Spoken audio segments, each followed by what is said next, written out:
శేషాచలపతి గోవింద శేషాచలపతి గోవింద శేషాచలపతి గోవింద గోవింద గోవింద దత్త గోవింద దత్త గోవింద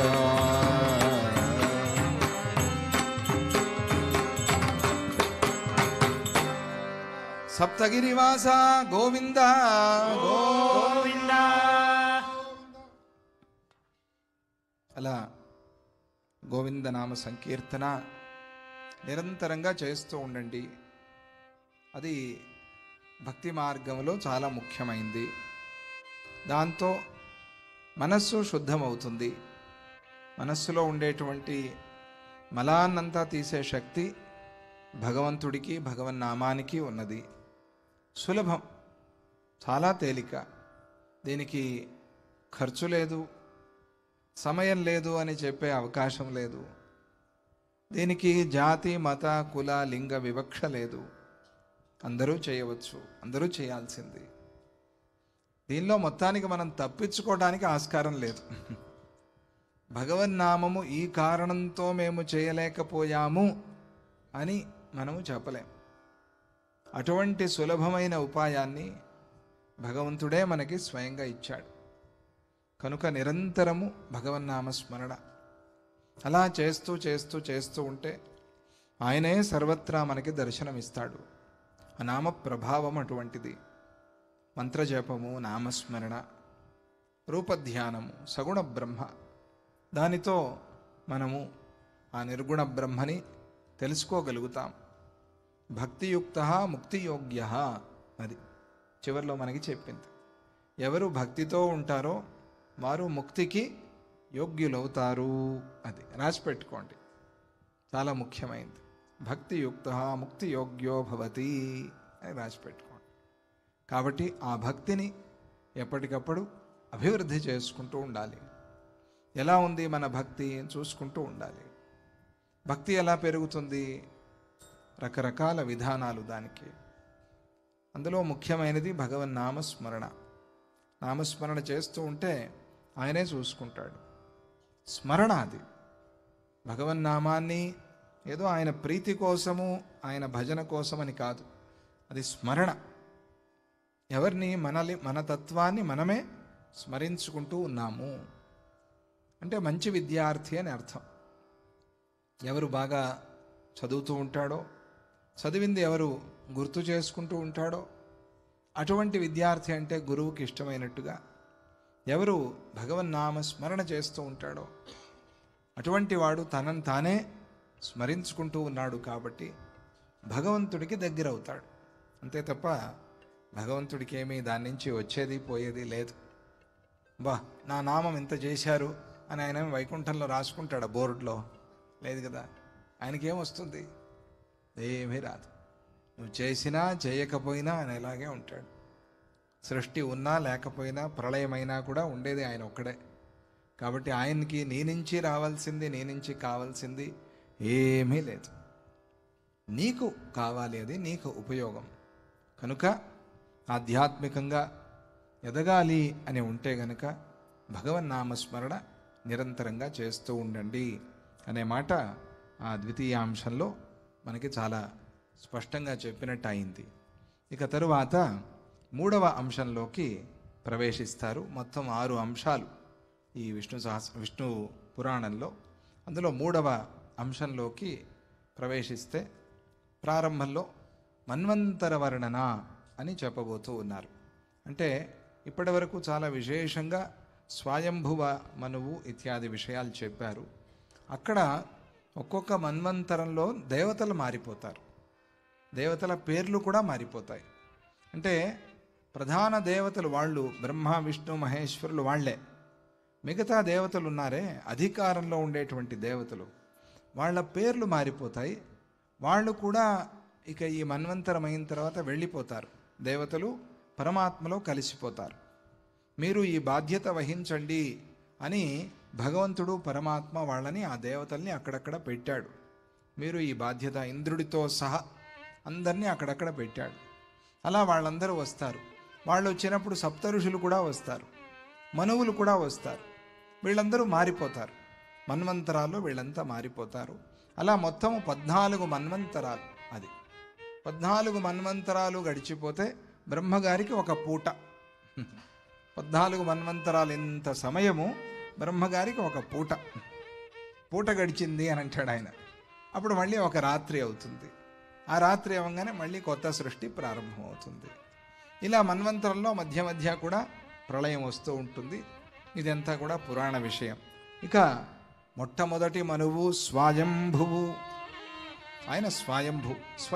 ఆయన స్వయంభువుగా వచ్చినవాడు, లేదా స్వయంభువు అయిన బ్రహ్మ నుంచి వచ్చినవాడు కాబట్టి ఆయనకి స్వయంభువు అని పేరు. రెండవ వాడు స్వారోచిషుడు. స్వారోచిష ఆయన. ఇక తరువాతి మనువులు ఉత్తముడు, తామసుడు, రైవతుడు, చాక్షసుడు. వీళ్ళు తర్వాత మనువులు. ఇప్పుడు నడుస్తూ ఉండే మన్వంతరం ఏది? అందరికి వైవస్వత మన్వంతరం. ఇది వైవస్వత మన్వంతరం. ఈయన 7వ మనువు. వైవస్వతుడు అనేవాడు 7వ మనువు. అందుకనే మనం 7వ మన్వంతరంలో ఉన్నాం. మనకి రథసప్తమి చాలా ముఖ్యం ఈ వైవస్వత మన్వంతరంలో. ఎందుకు అనంటే ఇది 7వ మన్వంతరం. 7వ మన్వంతరం వైవస్వతుడు సూర్యపుత్రుడు. వివస్వాన్ అంటే సూర్యుడు. వివస్వాన్ మనవే ప్రాహ మనురిక్ష్వాకవే బ్రవీత్ అని భగవద్గీతలో వినటంలా మనం. వైవస్వతుడు అంటే వివస్వాన్, ఆయన యొక్క పుత్రుడు వైవస్వతుడు.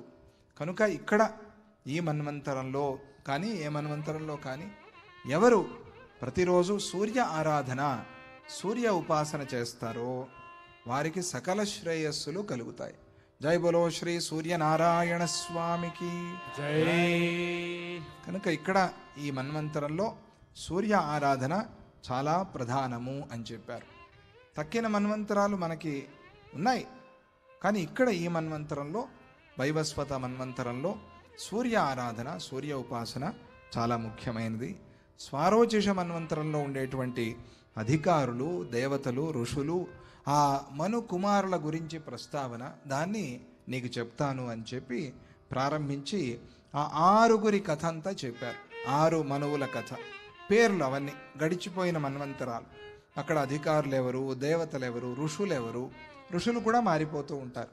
స్వారోచిషుడు, ఉత్తముడు, తామసుడు, రైవతుడు అనేటువంటి 4 మనువులు కూడా ప్రియవ్రతుడి వంశంలో పుట్టినవాళ్ళు. మనం చెప్పుకున్నాం కదా, ప్రియవ్రతుడు ఉత్తానపాదుడు అని ప్రారంభంలో ధ్రువ కథలో. ఆ ప్రియవ్రతుడి పిల్లలు వీళ్ళు 4 కూడా. వీరు మనువులు కావడానికి కారణం ఏమిటి? వీళ్ళకి అంత శక్తి ఎక్కడి నుంచి వచ్చింది? మన్వంతరానికే అధికారి అయ్యేంత శక్తి ఎట్లా వచ్చింది వీళ్ళకి అని అంటే విష్ణు పురాణంలో చెప్పారు. విష్ణుమారాధ్య తపసా సరాజ ఋషి ప్రియవ్రత. ఆయన ఆ ప్రియవ్రతుడు అంత భగవద్ ఆరాధన చేశాట. చేస్తే ఆయన పిల్లల్లో 4 అధికారులు అయిపోయారు. 4 మన్వంతరానికి అధికారులు అయిపోయారు. అది భగవద్ ఆరాధనకి ఉండేటువంటి శక్తి ప్రభావం.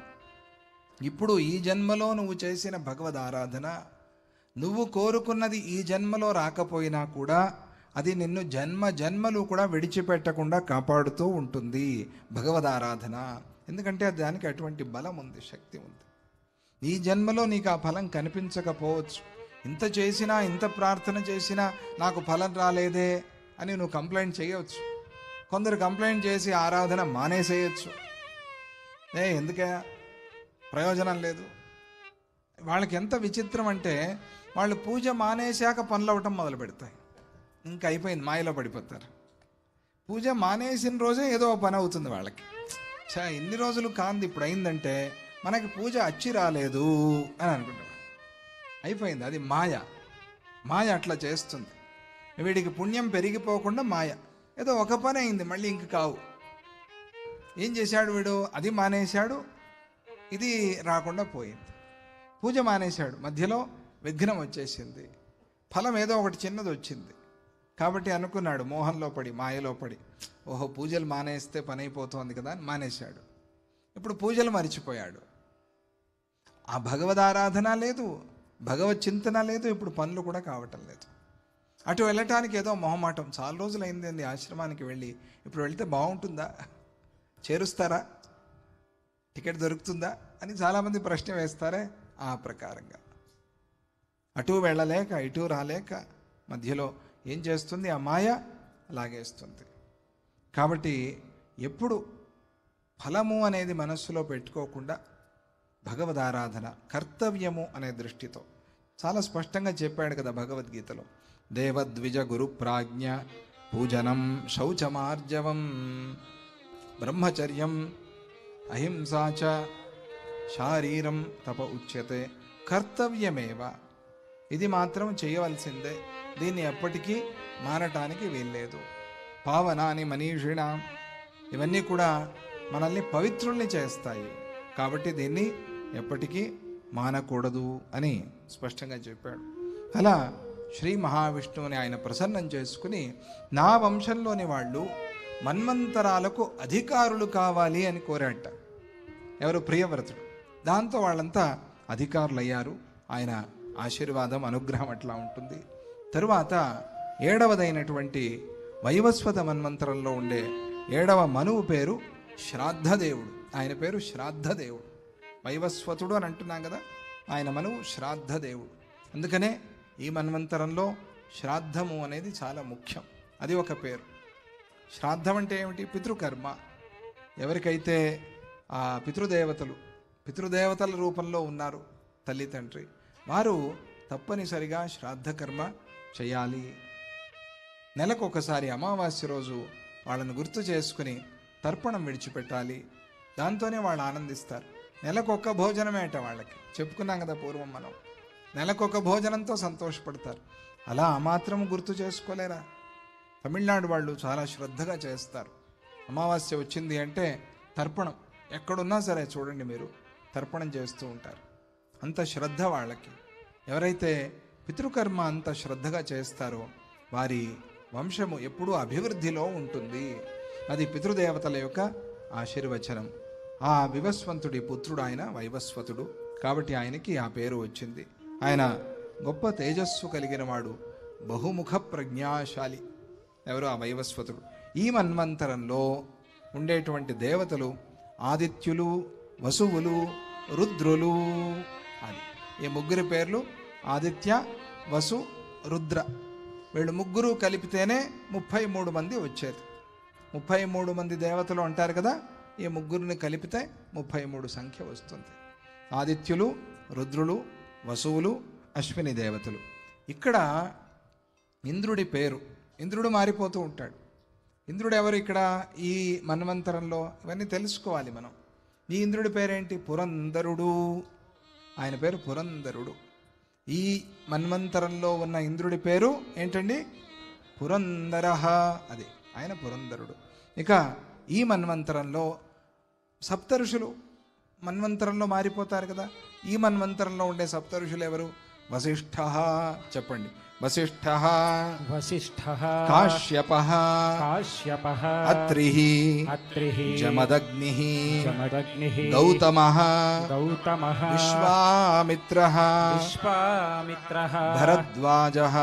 భరద్వాజః. ఈ 7 కూడా ఈ మన్వంతరంలో సప్తఋషులు. మనం చూస్తామే సప్తఋషి మండలముని వాళ్లే. వీళ్ళని తలుచుకుంటే చాలు. ఇది ఋషి మండలం. కాండ ఋషులు, సప్త ఋషులు, వీళ్ళని తలుచుకుంటే చాలు మనకి.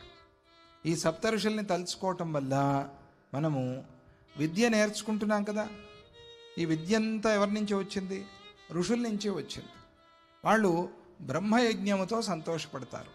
మనం చేసే మంచి గ్రంథాలు చదువుతాం, మనం సద్గ్రంథ పఠనం, అలాగే మంచి గ్రంథాలు వింటాం, మంచి మాటలు వింటాం, సత్సంగాలు.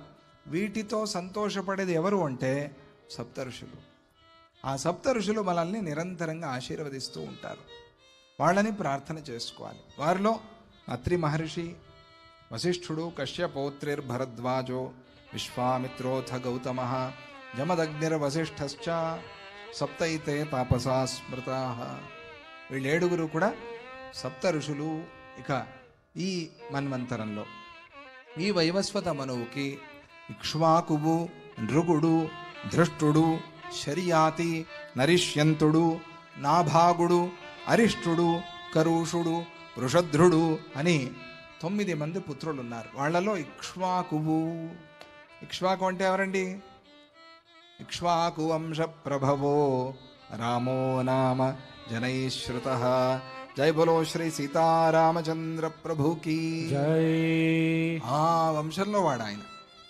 అందుకనే ఇది సూర్యవంశము. సూర్యవంశంలో ఆయన వైవస్వతుడు, వైవస్వతుడి నుంచి ఇక్ష్వాకువు, ఆ ఇక్ష్వాకు నుంచి ఇంకా కకుత్స్థుడు కాబట్టి కాకుత్స్థ వంశము, రఘువు కాబట్టి రఘువంశము. ఇలా దానికి చాలా పేర్లు ఉన్నాయి. ఆ పేర్లతో ఆ వంశము పిలువబడుతుంది. ప్రధానంగా ఇక్ష్వాకు వంశము అని ఆ వంశానికి పేరు. రాముడు అవతరించిన వంశము ఇక్ష్వాకు వంశం. ఈరోజు కూడా అయోధ్యలో ఇక్ష్వాకు వంశం ఉన్నది. ఆ వంశానికి సంబంధించిన వారు రాజులు అక్కడ ఉన్నారు.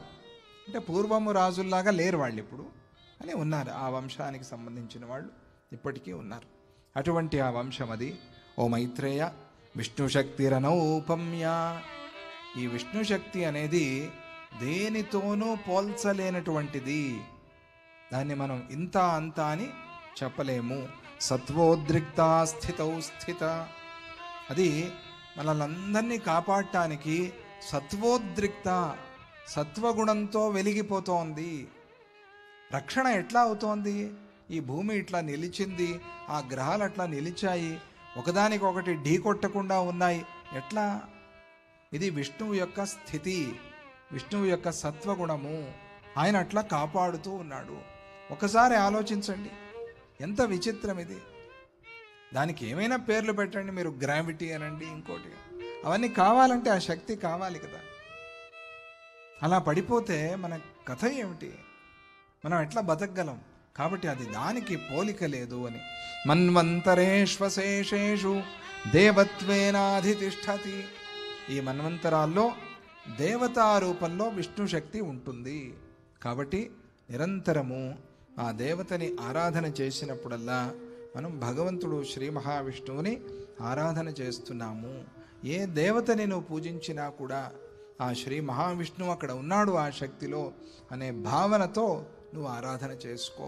ఎందుకంటే స్థితి, పాలన, రక్షణ అనేది ఆయన పని. అలా ఆ విష్ణు శక్తి అంశతో మహావిష్ణువు యొక్క అవతారాలు కొన్నే మనం విని ఉంటాం. ఇక్కడ విశేషమైన అవతారాలు చెప్తున్నారు, వినండి. స్వయంభువ మన్వంతరంలో ఆకూతి గర్భం నుంచి ఆయన మానసదేవుడు అనే పేరుతో అవతరించాడు.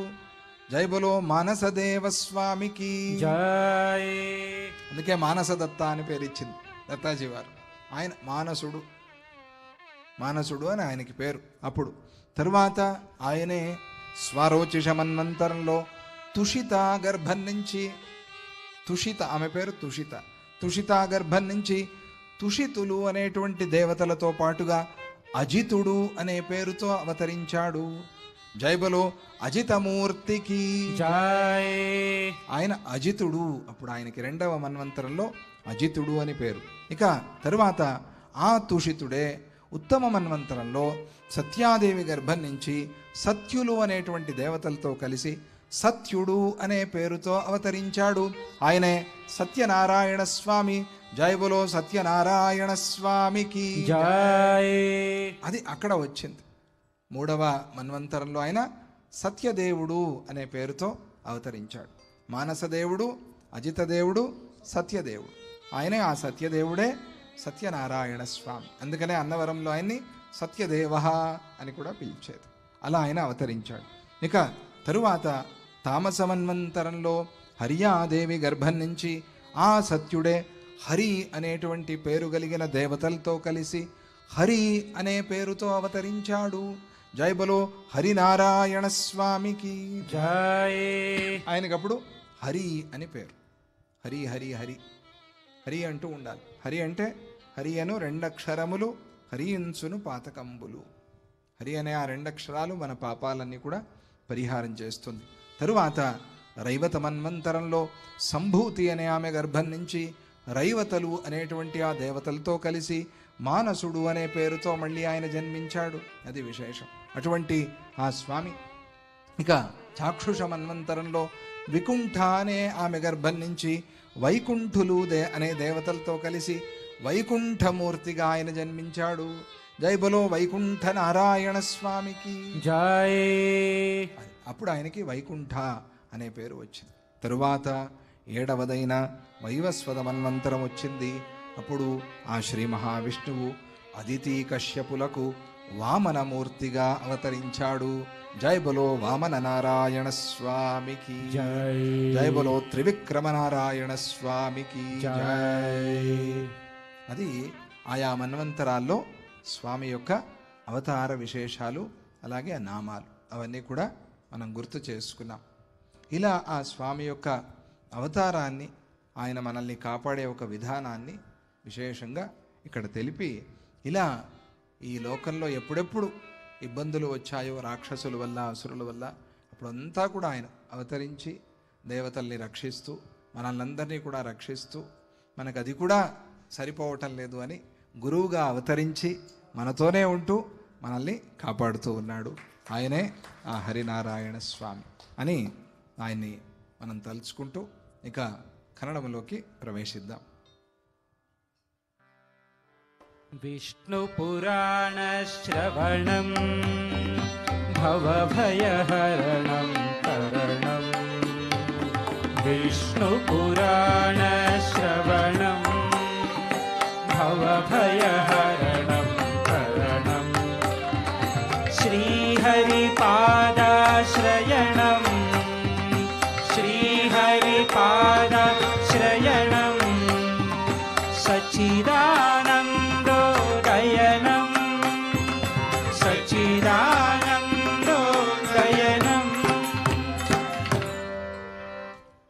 ನಾವು ವಿಷ್ಣು ಪುರಾಣದಲ್ಲಿ ಜಡಭರತೋಪಾಖ್ಯಾನವನ್ನು ಹೇಳ್ಕೊಳ್ತಾ ಇದ್ವಿ. ಅಲ್ಲಿ ಜಡಭರತ ಹಾಗೂ ಸೌವೀರ ಮಹಾರಾಜ ಇವರ ಸಂವಾದದಲ್ಲಿ ಆ ಜಡಭರತರು ಒಂದು ಕಥೆಯನ್ನು, ಅಂತರ್ಗತವಾದಂಥ ಒಂದು ಕಥೆಯನ್ನು ಜ್ಞಾಪಿಸ್ಕೊಂಡ್ರು. ಅದು ಯಾವುದು ಅಂತಂದರೆ ಋಭು ನಿದಾಘ ಸಂವಾದ. ಋಭು ಅನ್ನೋಂಥ ಗುರುಗಳು ನಿದಾಘ ಅನ್ನುವಂಥ ಶಿಷ್ಯನಿಗೆ ಉಪದೇಶ ಮಾಡಿರುವಂಥ ಒಂದು ಕಥೆ. ಇದು ಅಂಥ ಇಂಥ ಉಪದೇಶ ಅಲ್ಲ, ನೇರವಾಗಿ ಪಾಠ ಕಲಿಸುವಂಥ ಉಪದೇಶ. ಅದನ್ನು ಬಹಳ ಚಮತ್ಕಾರವಾಗಿ ವರ್ಣನೆ ಮಾಡಿ ಹೇಳಿದ್ದಾರೆ. ಅಲ್ಲಿ ಗುರುಕೀರ್ತಿ ಮತಿಬೋಧ ಗತಿ ದೂರ ದತ್ತದೇವ ಗತಿ ನೀನೆ. ಆ ಗುರುದತ್ತನ ವಿಚಾರದಲ್ಲಿ, ಅವಧೂತರ ವಿಚಾರದಲ್ಲಿ ನಾವು ಸರ್ವಸ್ವವೂ ನೀನೆ ಅನ್ನುವಂಥ ಶರಣಾಗತಿಗೆ ಹೋದಾಗ ಅವರ ಅನುಗ್ರಹ ನಮಗೆ ಪ್ರಾಪ್ತವಾಗುತ್ತೆ. ಅಂಥ ಒಂದು ಆ ಕೀರ್ತನೆಯನ್ನು ನಾವು ಕೇಳಿಕೊಂಡು ಆಮೇಲೆ ಆ ಕಥೆಯಲ್ಲಿ ಪ್ರವೇಶ ಮಾಡೋಣ. ಮತಿಬೋಧ ಗತಿ ದೂರ ದತ್ತದೇವ ಗತಿ ನೀನೆ. ಮತಿಬೋಧ ಗತಿ ದೂರ ದತ್ತದೇವ ಗತಿ ನೀನೆ. ಮತಿಬೋಧ ಗತಿ ದೂರ ದತ್ತದೇವ ಗತಿ ನೀನೆ. ಮತಿಬೋಧ ಗತಿ ದೂರ ದತ್ತದೇವ ಗತಿ ನೀನೆ.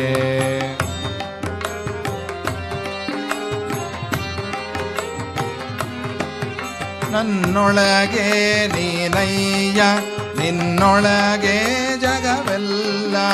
ನನ್ನೊಳಗೆ ನೀನಯ್ಯ ನಿನ್ನೊಳಗೆ ಜಗವಯ್ಯ. ಮತಿಬೋಧ ಗತಿ ದೂರ ದತ್ತದೇವ ಗತಿ ನೀನೆ. ಮತಿಬೋಧ ಗತಿ ದೂರ ದೇವ ಗತಿ ನಡೆಯಲಾರೆ ದಟ್ಟ ಕಾಡು ಗುರುಗೋಲು ನೀನಯ್ಯ. ನಡೆಯಲಾರೆ ದಟ್ಟಕಾಡು ಉಡುಗೋಲು ನೀನಯ್ಯ. ಮತಿಬೋಧ ಗತಿ ದೂರ ದತ್ತದೇವ ಗತಿ ನೀನೆ. ಮತಿಬೋಧ ಗತಿ ದೂರ ದೇವ ಗತಿ ಒಣಗಿ ಹೋದ ಎನ್ನ ಜೀವಕ್ಕೆ ಮಳೆ ಹನಿಯು ನೀನಯ್ಯ. ಹೋದ ಎನ್ನ ಜೀವಕ್ಕೆ ಮಳೆ ಹನಿಯು ನೀನಯ್ಯ. ದತ್ತ ದತ್ತ ದತ್ತ ದತ್ತ ದತ್ತ ದತ್ತ ದತ್ತ ದತ್ತ ಗತಿ ಬೋಧ ಗತಿ ದೂರ ದತ್ತ ದೇವ ಗತಿ ನೀನೆ ಮತಿ ಬೋಧ ಗತಿ ದೂರ ಗತಿ ಕತ್ತಲಲ್ಲಿ ದೀಪವಾಗಿ ಚಿತ್ತವನ್ನು ಬೆಳಗಿಸಯ್ಯ ದೀಪವಾಗಿ ಚಿತ್ತವನ್ನು ಬೆಳಗಿಸಯ್ಯ ಕತ್ತಲಲ್ಲಿ ದೀಪವಾಗಿ ಚಿತ್ತವನ್ನು ಬೆಳಗಿಸಯ್ಯ ಕತ್ತಲಲ್ಲಿ ದೀಪವಾಗಿ ಚಿತ್ತವನ್ನು ಬೆಳಗಿಸಯ್ಯ ಮತಿ ಬೋಧ ಗತಿ ದೂರ ದತ್ತ ದೇವ ಗತಿ ನೀನೆ ಮತಿ ಬೋಧ ಗತಿ ದೂರ ದತ್ತ ದೇವ ಗತಿ ನೀನೆ. ಹೌದು ಭಕ್ತಿಯಿಂದ ಭಜಿಪೆ ನಿನ್ನ ಸಚಿದಾನಂದ ತೋರಯ್ಯ ಭಕ್ತಿಯಿಂದ ಭಜಿಪೆ ನಿನ್ನ ಸಚ್ಚಿದಾನಂದ ತೋರಯ್ಯ. ಭಕ್ತಿಯಿಂದ ಭಜಿಪೆ ನಿನ್ನ ಸಚಿದಾನಂದ ತೋರಯ್ಯ ಭಕ್ತಿಯಿಂದ ಭಜಿಪೆ ನಿನ್ನ ಸಚಿದಾನಂದ ತೋರಯ್ಯ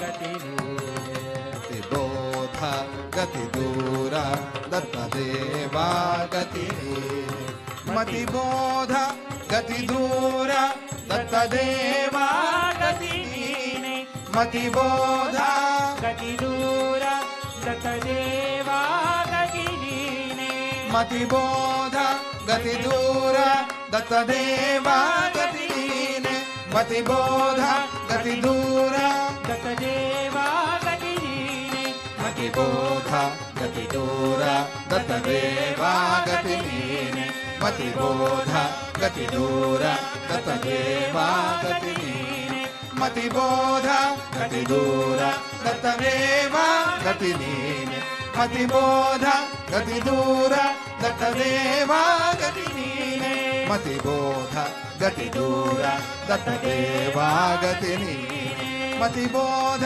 ಗತಿ ದೂರ ದತ್ತ ದೇವ ಗತಿ ನೀನೆ ಮತಿ ಬೋಧ ಗತಿ ದೂರ ದತ್ತ ದೇವ ಗತಿ ನೀನೆ ಗತಿ ನೀನೆ ಗತಿ ನೀನೆ ಗತಿ ನೀನೆ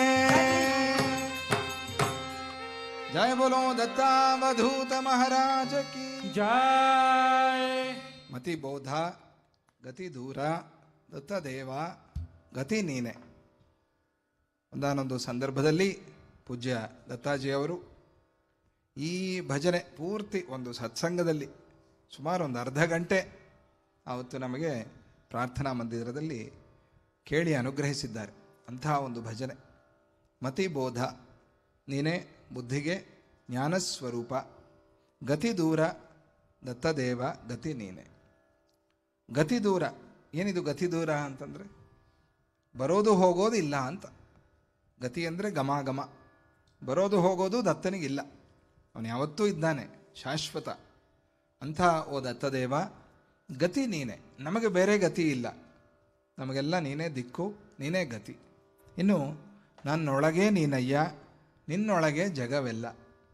ನನ್ನೊಳಗೆ ನೀನಿದ್ದೀಯಾ ಸ್ವಾಮಿ, ನಿನ್ನೊಳಗೆ ಜಗವೆಲ್ಲ. ಏನು ಆಶ್ಚರ್ಯ, ದೇವಕೀ ದೇವಿ ನಿನ್ನನ್ನು ಗರ್ಭದಲ್ಲಿ ಧರಿಸಿದ್ದಾಳೆ. ಭಾಗವತದಲ್ಲಿ ಒಂದು ಸ್ತೋತ್ರ. ಇದು ಹೇಗೆ ಸಾಧ್ಯ? ಯಾಕೆ ಸಾಧ್ಯ ಇಲ್ಲ? ಎಲ್ಲ ಜಗತ್ತು ಸೃಷ್ಟಿಯನ್ನು ನಿನ್ನ ಗರ್ಭದಲ್ಲಿ ನೀನು ಇಟ್ಕೊಂಡಿದೆಯಲ್ಲ, ವಿಶ್ವಗರ್ಭ ಅಂತ ಹೆಸರು ಸ್ವಾಮಿಗೆ. ಅಂಥ ನಿನ್ನನ್ನು ತನ್ನ ಗರ್ಭದೊಳಗೆ ಹೇಗೆ ಧರಿಸ್ಲೋ ದೇವಕಿ ಮಾತೆ. ಮತ್ತೆ ಹೋಗಿ ಆ ವಿಷ್ಣು ಗರ್ಭದಲ್ಲಿ ನೋಡಿದ್ರೆ ಅಲ್ಲಿ ದೇವಕಿ ಮಾತೆ ಕಾಣಿಸ್ತಾಳೆ. ಆ ದೇವಕಿ ಗರ್ಭದಲ್ಲಿರುವಂಥ ವಿಷ್ಣುವಿನ ಗರ್ಭದಲ್ಲಿ ಹೋಗಿ ನಾವೇನಾದ್ರು ಹುಡುಕಿದ್ರೆ ಅಲ್ಲಿ ಮತ್ತೆ ದೇವಕಿ ದೇವಿ ಕಾಣಿಸ್ತಾಳೆ. ಎಂಥ ವಿಚಿತ್ರ ಅಲ್ವಾ? ಅದರಿಂದ ನನ್ನೊಳಗೆ ನೀನಯ್ಯ, ನಿನ್ನೊಳಗೆ ಜಗವೆಲ್ಲ. ಅರ್ಜುನನಿಗೆ ಇದೇ ವಿಶ್ವರೂಪ. ಅಂಥ ಸ್ವಾಮಿ ಮತಿ ಬೋಧ ಗತಿ ದೂರ ದತ್ತದೇವ ಗತಿ ನೀನೆ. ನಡೆಯಲಾರೆ ದಟ್ಟ ಕಾಡು ಉಡುಗೋಲು ನೀನಯ್ಯ. ಇಲ್ಲಿ ಈ ಕಾಡಲ್ಲಿ ನಡೆಯೋದು ಬಹಳ ಕಷ್ಟ.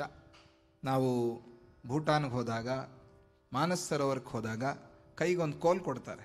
ನಮ್ಮ ಹತ್ರ ಇದೇ ರೀ ಅಂದರೆ ಆದರೂ ಪರವಾಗಿಲ್ಲ, ಇದು ಹಿಡ್ಕೊಳ್ಳಿ, ಸ್ಟ್ರಾಂಗ್ ಆಗಿದೆ ಹಿಡ್ಕೊಳ್ಳಿ ಅಂತಾರೆ.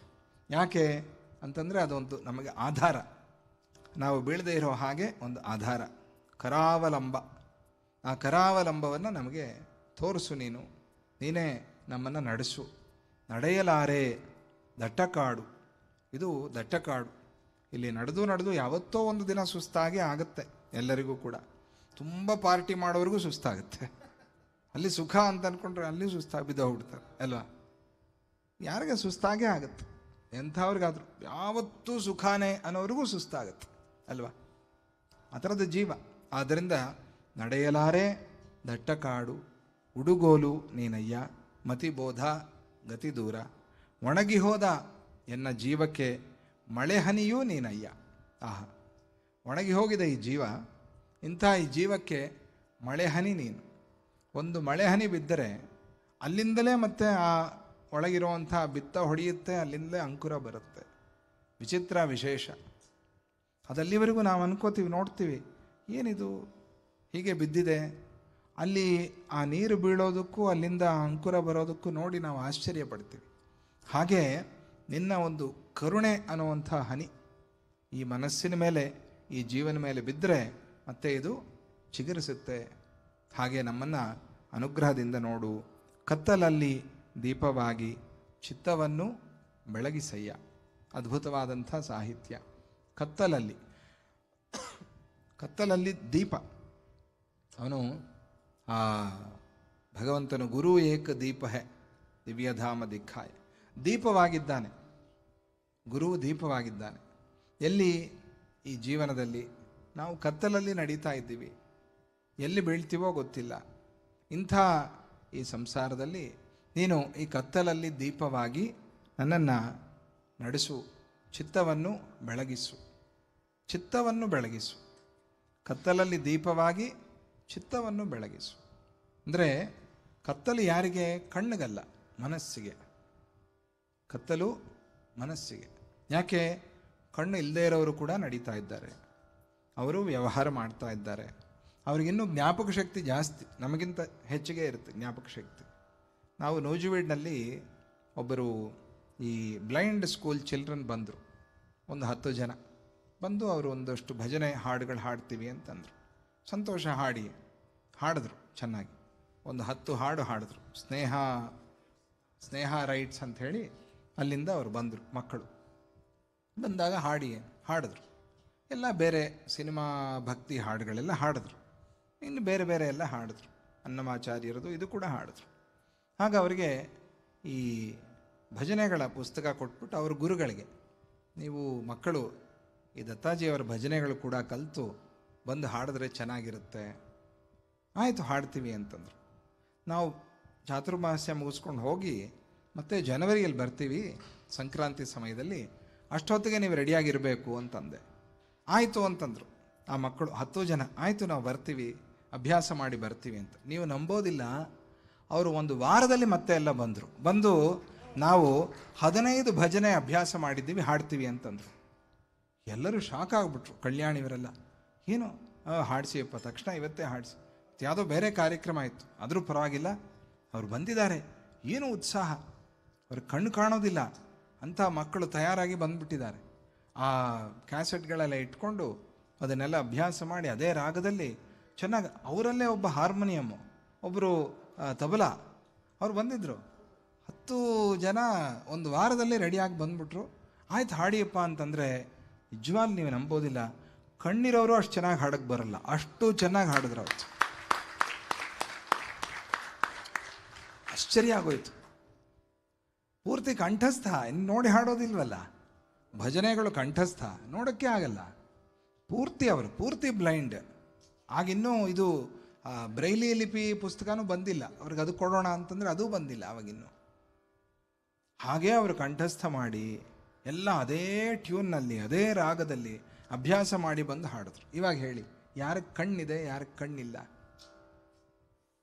ಕಳ್ಳುಂಡಿ ಕಬೋದಿ ಅಂತ ತೆಲುಗಿನಲ್ಲಿ. ಅಂದರೆ ಕಣ್ಣಿದೆ, ಆದರೆ ನೋಡುವಂಥ ಶಕ್ತಿ ಇಲ್ಲ. ಆದ್ದರಿಂದ ಕತ್ತಲು ಅನ್ನೋದು ಕಣ್ಣಿಗಲ್ಲ, ಮನಸ್ಸಿಗೆ. ಮನಸ್ಸಿಗೆ ಕತ್ತಲು ಬಂದ್ಬಿಟ್ರೆ ಕಷ್ಟ. ಕಣ್ಣಿಗೆ ಬಂದರೆ ಪರವಾಗಿಲ್ಲ, ಮ್ಯಾನೇಜ್ ಮಾಡಬಹುದು. ಆದರೆ ಮನಸ್ಸಿಗೆ ಬಂದ್ಬಿಟ್ರೆ ಇನ್ನೇನು ಪ್ರಯೋಜನ ಇಲ್ಲ, ಜೀವನಕ್ಕೆ ಪ್ರಯೋಜನ ಇಲ್ಲ, ವ್ಯರ್ಥವಾಯಿತು ಅಂತ.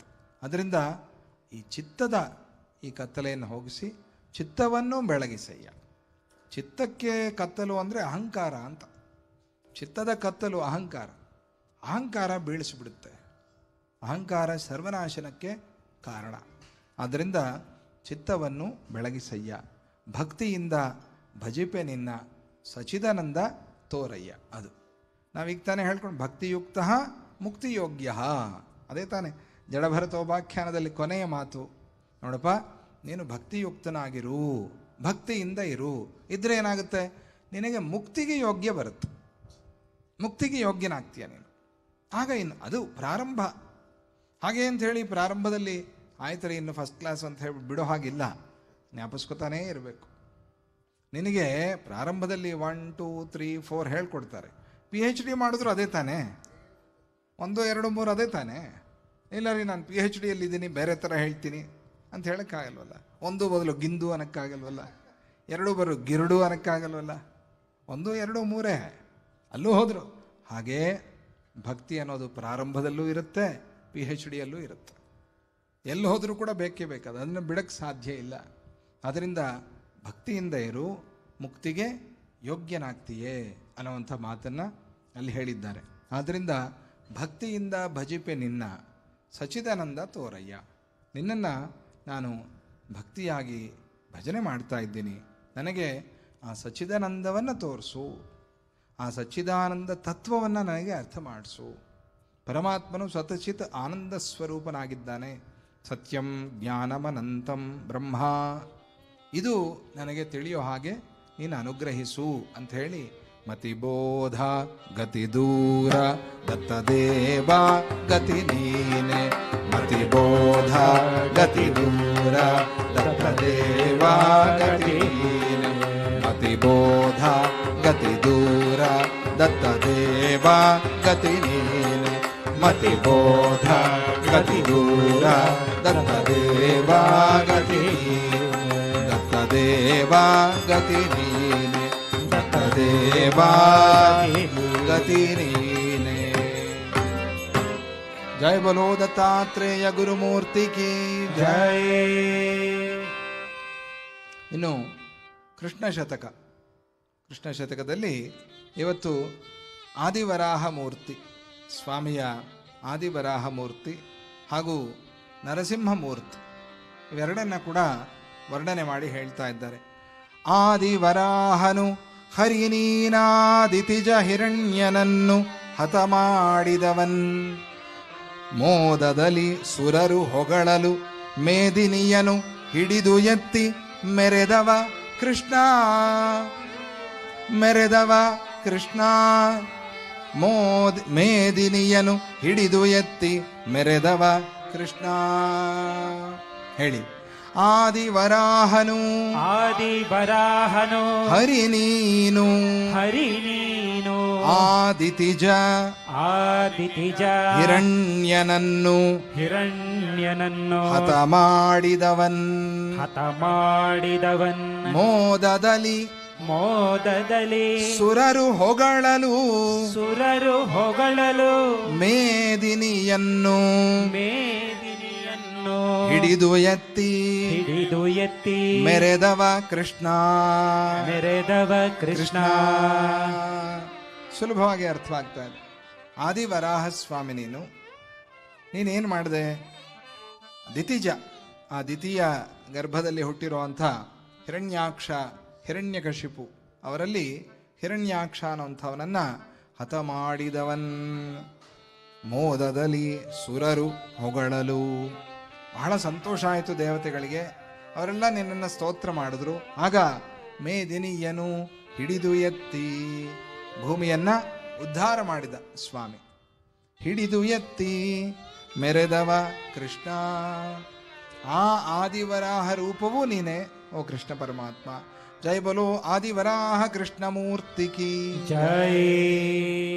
ಇನ್ನು ಕೆರಳಿದನುಜೇಶ ಕಂಬವ ಮುರಿಯಲು ನೀ ಬಯಲು ಪಡಿಸಿ ಮಹನೀಯತೆಯನ್ನ ಉರವನು ಸೀಳಿ ವರಾಂಚಿತ ನರಹರಿ ರೂಪಸ್ಥನಾಗಿ ನಗುತಿಹೆ ಕೃಷ್ಣ. ಇನ್ನು ನರಸಿಂಹಾವತಾರ. ಕೆರಳಿ ಧನುಜೇಶ ಕಂಬವ ಮುರಿಯಲು ನೀ ಬಯಲು ಪಡಿಸಿ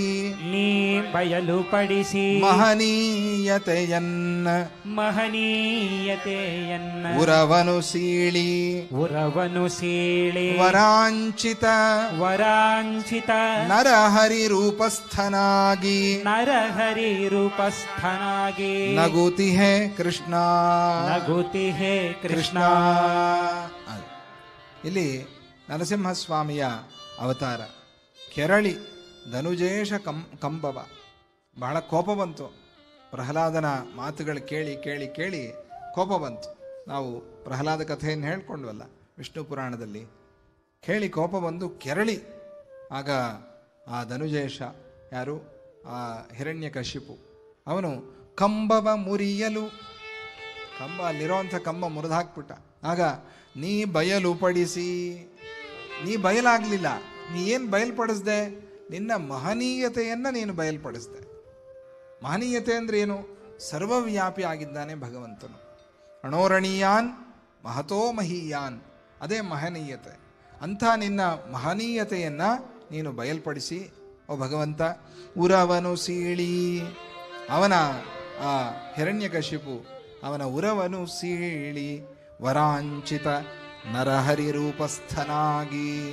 ಭಗವಂತನು ವರದ ಮುದ್ರೆಯಲ್ಲಿ ನಮಗೆ ದರ್ಶನ ಕೊಡ್ತಾನೆ. ನಮ್ಮ ಲಕ್ಷ್ಮೀ ನರಸಿಂಹಸ್ವಾಮಿ ಕೂಡ ವರದ ಮುದ್ರೆಯಲ್ಲಿದ್ದಾರೆ. ಆದ್ದರಿಂದ ಆ ಅಭಯ ವರದ ಮುದ್ರೆಯನ್ನು ತೋರಿಸ್ತಾ ವರಾಂಚಿತ ನರಹರಿ ರೂಪಸ್ಥನಾಗಿ ನಗುತಿಹೆ ಕೃಷ್ಣ. ಅಲ್ಲಿ ಆ ನರಸಿಂಹಸ್ವಾಮಿಯ ರೂಪವನ್ನು ನೋಡಿದಾಗ ಭಕ್ತರಿಗೆ ನಗು ಕಾಣಿಸುತ್ತೆ. ಯಾರಿಗೆ ಭಕ್ತಿ ಇಲ್ಲ ಅವರಿಗೆ ಉಗ್ರವಾದ ರೂಪ ಕಾಣಿಸುತ್ತೆ. ಪ್ರಹ್ಲಾದನಿಗೆ ನರಸಿಂಹಸ್ವಾಮಿ ಶಾಂತ ರೂಪವಾಗಿ ಕಾಣಿಸಿದ್ರು. ಉಳಿದವರಿಗೆಲ್ಲರಿಗೂ ಕೂಡ ಘೋರವಾದ ಭೀಕರವಾದ ರೂಪದಲ್ಲಿ ಕಾಣಿಸಿದ್ರು. ನಿನ್ನ ರೂಪ ನಮ್ಮಿಂದ ನೋಡೋಕ್ಕಾಗ್ತಾ ಇಲ್ಲ ಅಂತ. ಪ್ರಹ್ಲಾದನ ಹಾಗೆ ಹೇಳಲಿಲ್ಲ. ತುಂಬ ಚೆನ್ನಾಗಿದೆ ರೀ, ತುಂಬ ಸಂತೋಷ, ಸ್ವಾಮಿಯ ರೂಪ ಇದೊಂದು ವೈಭವ ಅಂತ ಅದನ್ನು ನೋಡಿ ಸಂತೋಷಪಟ್ಟ.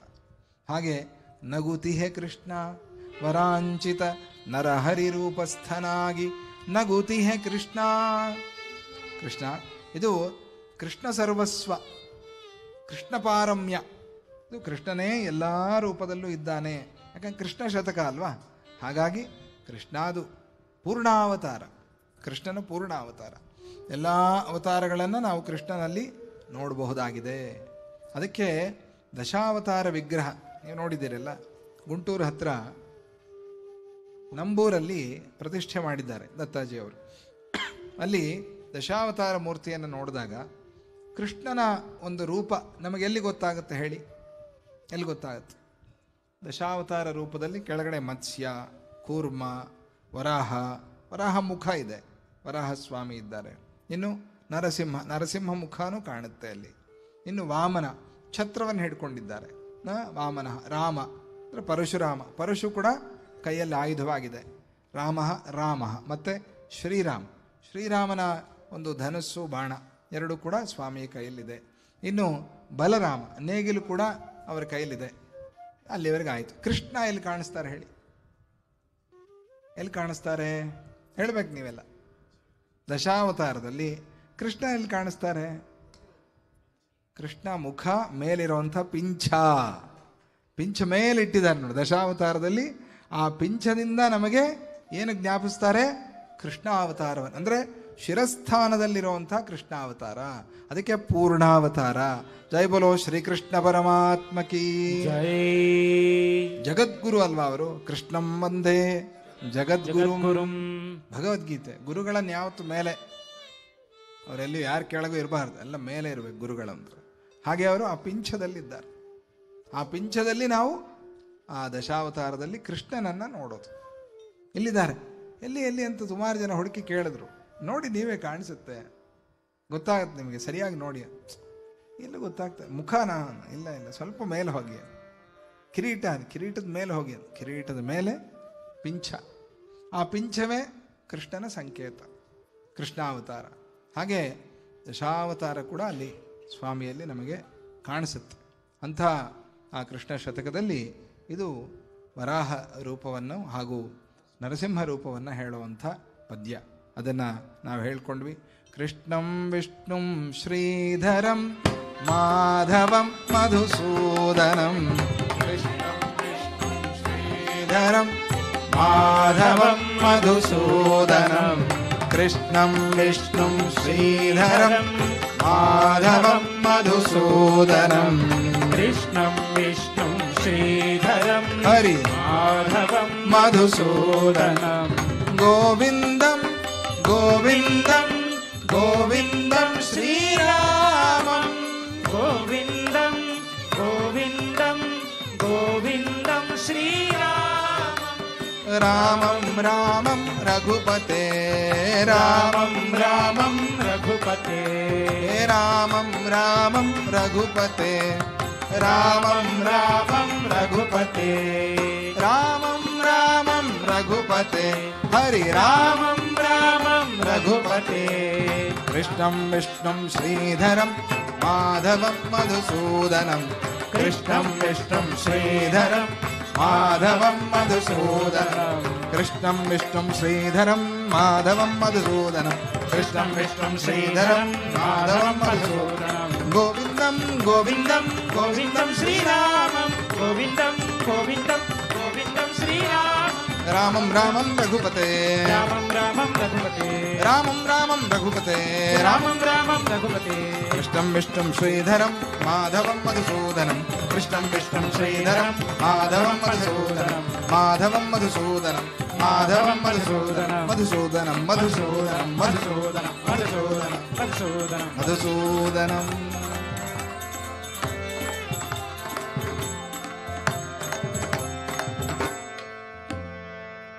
నడిసి నడిసి సార్.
కృష్ణం విష్ణుం శ్రీధరం మాధవం మధుసూదనం, కృష్ణం విష్ణుం శ్రీధరం మాధవం మధుసూదనం, మాధవం మధుసూదనం, మాధవం మధుసూదనం,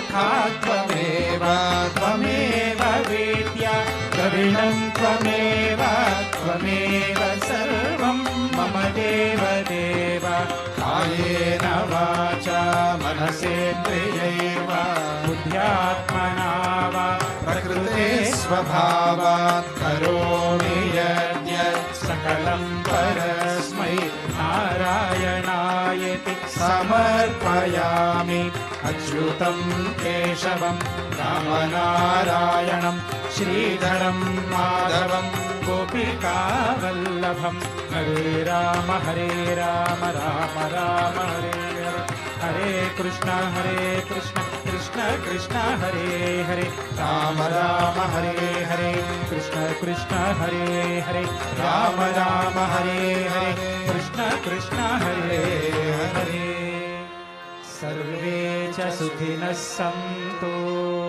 सर्वे सन्तु निरामयाः सर्वे भद्राणि पश्यन्तु मा कश्चित् दुःखभाग् भवेत् श्रीगणेशाय नमः श्रीसरस्वत्यै नमः श्रीपादवल्लभनरसिंह सरस्वती श्रीगुरुदत्तात्रेयाय नमः असतो मा सद्गमय तमसो मा ज्योतिर्गमय मृत्योर्मा अमृतङ्गमय ॐ शान्ति शान्ति शान्ति। बोलो श्री श्री श्री गणपति सच्चिदानंद।